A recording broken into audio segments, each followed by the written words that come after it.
So we've created a lot of queries, a lot of tables in this module, and you can see all these queries, these 10 queries here in the left column.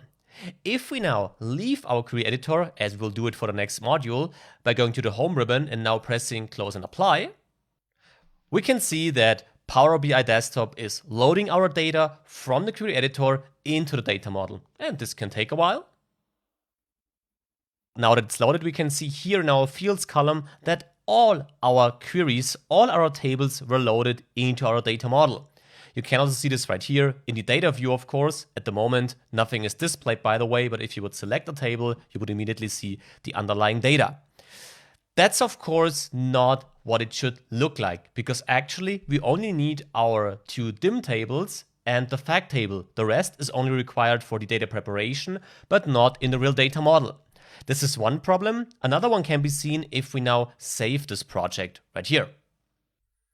If you now navigate to the folder where you stored your PBIX file, your Power BI project file, in my case this is this folder, we have around about 37 megabytes. Let's keep this number in mind. Let's switch back to Power BI Desktop. Because one option to reduce the amount of fields would be to right-click onto the field here in the data view and now select Hide in Report View right here. If you would do that with the codes country region table, for example, and maybe the countries added field right here, then if we go back to the report view, then these fields are gone. This is a nice step, but not a perfect one, because back in the data view, well, you can still select these fields, as you can see it right here. And if we would now save the project again and switch back to the folder where we stored it, you can see the file size didn't change. So this is just a visual impact, but nothing that improves our performance or impacts the data loaded. Therefore, let's unhide these fields by right-clicking one of these and now either click onto Hide Report View or onto Unhide All. This will unhide all our previously hidden fields. So this is not working. Therefore, we have to go back to our query editor by going to the home ribbon and now transform data. And now we have another option. And you can find this if you right-click here, you have this Enable Load feature. Now what is this now? Enable Load is quite powerful and quite simple to understand actually. At the moment, we are in the query editor, and let's say we have our project with query 1, query 2, and a combined query, and we have the same logic for a second case we'll have a look at in a few seconds. At the moment, enable load is set to yes, so we tick the box in all 3 cases here.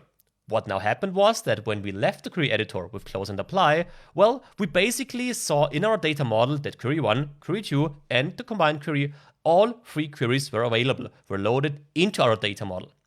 You can tailor this logic though, because with this situation, which is the same one that we have in our project, query 1 and query 2 are actually not required, because the combined query contains all required information. It's a prepared data set in the end. Therefore, why would I need the initial queries, the initial connections to the source files? Therefore, what you can do now, you can unselect Enable Load for query 1 and query 2, but keep it enabled, for example, for the combined query. And with that, in the data model, only the combined query will be loaded and be available. And with that, we increase our performance and we only use data in the data model we really need. Let's have a look at that from a practical perspective now. Because as we learned, we can now unselect Enable Load here for our first population query. We get a data loss warning because if we would use data directly from this query or from this table in a visual, well, then this visual would break because this data will not be loaded anymore. As we don't do this, we can press continue, and we can do the same thing for the second query here and also for the third one. And now in the example, you saw that we loaded the combined queries information, but in our case, the combined query is actually not the final query we use, because we actually use information from the combined query to create our fact population table and the underlying dim tables. Therefore here, we can even unselect Enable Load for the population combined query. Yes, we can do this, because these 3 queries are the only ones we need, because we load these queries into the data model. But the logic in the query editor, so all the logic we applied, is not lost.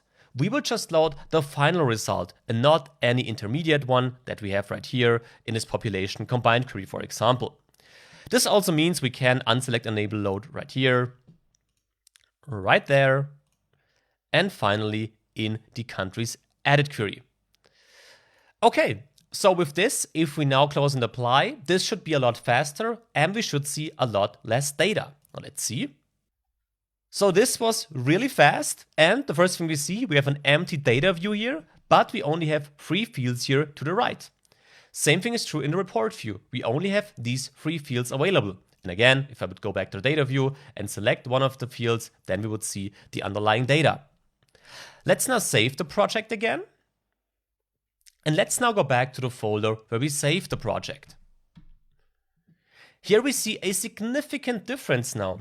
We reduced the file size from our Power BI project from 37 megabytes to only 9 megabytes. And that's a really huge step and important to understand. Because in the query editor, we only save snapshots. This means when we leave the query editor, this information won't be saved. When we open the query editor, it will reload the information and then we get access to it. But information we load into the data model is always available. It is stored in Power BI Desktop. That's also the reason why the loading times are gone from now on, because in contrast to the query editor, information is stored in Power BI Desktop when we load it into the data model. Therefore, if we go back to the project, make sure to unselect the enable load option for any unrequired data. It will make the work in our project easier and it will increase the performance. And that's it. We finished this module now, but before I finally conclude it, it's time for another assignment to practice what we learned in the last lectures.